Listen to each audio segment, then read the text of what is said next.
Welcome to the Holistic Accountant Podcast. This is where we cut through conventional accounting and show you how a genuinely holistic approach drives better after-tax outcomes. It's not about ticking boxes or churning out tax returns. It's about strategic advice that builds lasting wealth.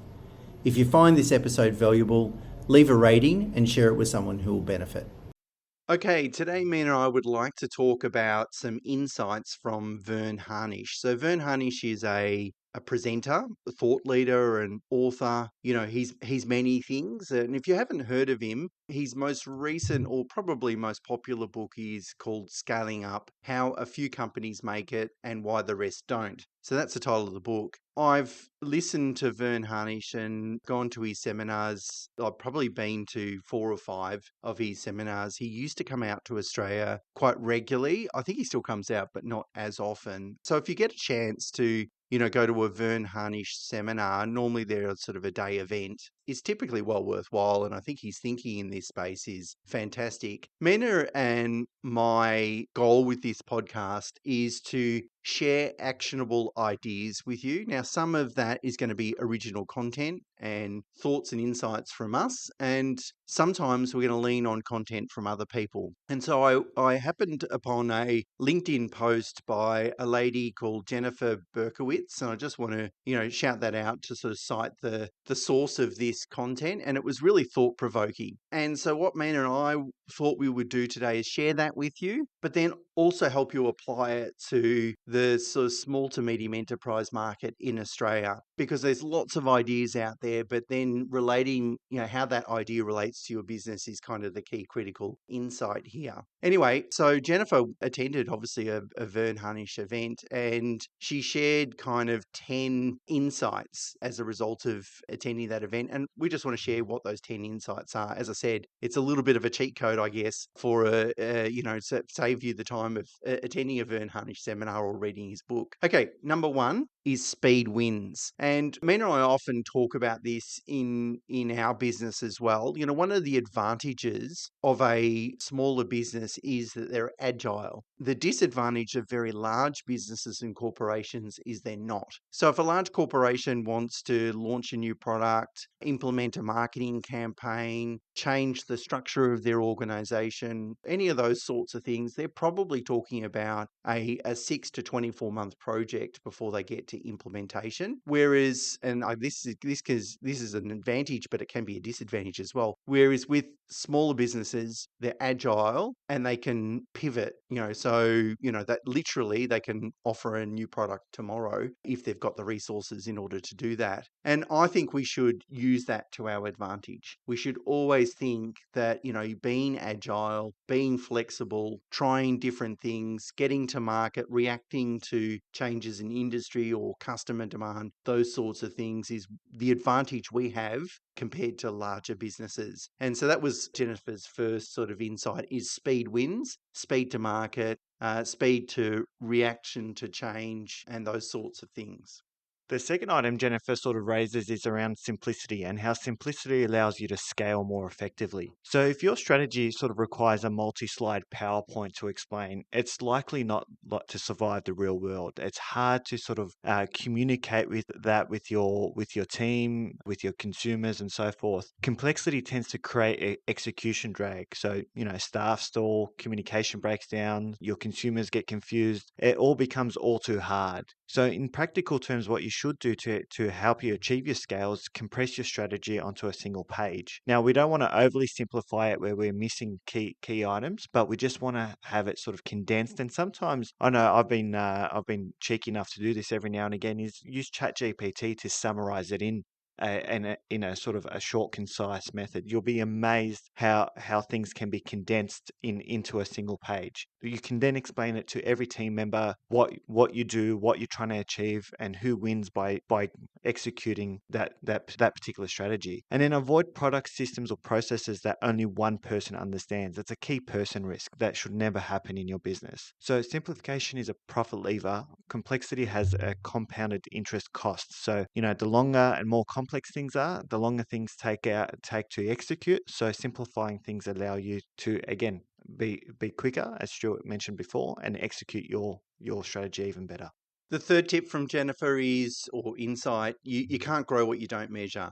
You can't manage what you don't measure. There's lots of sort of terms around it. And I think it's called the Hawthorne effect. And if I remember, from memory, it was what happened is that I think this is just after the Industrial Revolution. Some business in the US wanted to measure how lighting would affect employee productivity on the manufacturing line. And they use sort of different lighting mechanisms or whatever. I don't know the detail. Anyway, every time they changed something and they measured productivity improved. And they realized it wasn't because of lighting, it was because of the measuring. And I think this is absolute key element and insight in terms of you can't manage what you don't measure. And don't just go and measure the things that you think you should be measuring, like, for example, cash flow, productivity, these sorts of things. Think about it, from what are the metrics that are truly important to your business success, and measure those. And the other question you need to ask yourself is, what if you measure a particular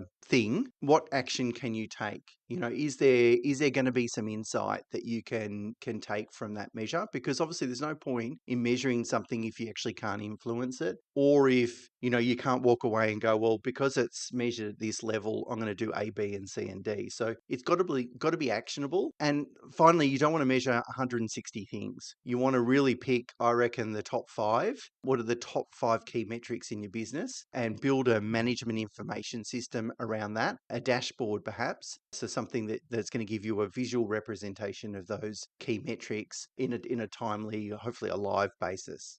The next thing to do is fix your biggest constraint. Now, most businesses are guilty of chasing novelty things, new products, new markets, new technology, or even new businesses in general. If they just focus on their own business and focus on what their bottlenecks are, they're going to succeed in growing their business. So growth comes from the resolution of constraints, not the accumulation of losses. And I always see a lot of businesses as they grow, they tend to grow astronomically very quick, but their foundation is very weak. Their systems and processes aren't well vetted, and they can't sustain the growth. So what we usually find is for SMEs, constraints are usually either owner bottleneck, so again being single point sensitive, labor inefficiency, weak lead generation, could be slow delivery times, or inconsistent quality of your product or service. So it's really important to solve the constraint and capacity before focusing on new products, new markets, and new technology. Well, technology, I should highlight, could actually help fix some of those bottlenecks and constraints, but it can't just be something that will just, try to astronomically grow your business. If you ignore it, and you risk being disrupted because another business will eliminate your consumer won't tolerate. Okay, number 5 is pricing power. It's something that Mina and I have discussed before. We've done an episode around pricing. The thing is, you really need to price for value, or that should be your goal. And pricing's not a reaction. It's about a strategy and building a strategy around it. Now, you can deliver perceived value through speed, quality, trust, reliability, expertise. There's a lot of things that you can do to build that perceived value and then charge for that value. And the idea is really always deliver more value than you charge for. And that way your customers or clients are going to feel, satisfied, and they're going to keep coming back and so forth. The leverage with pricing power is that, a small 5 to 10% increase in prices can translate to a sort of 20 to 40% increase in profitability. It drops completely to the bottom line, and there is no sort of operational change or challenge related with it. It's a communication exercise, of course, but we find that smaller businesses are typically reluctant to make pricing changes. I think it's about looking at a different way and charging for value. And if you always charge less than the value that you deliver, I think most business owners are going to feel pretty good about that. And most customers are also going to feel pretty good about that.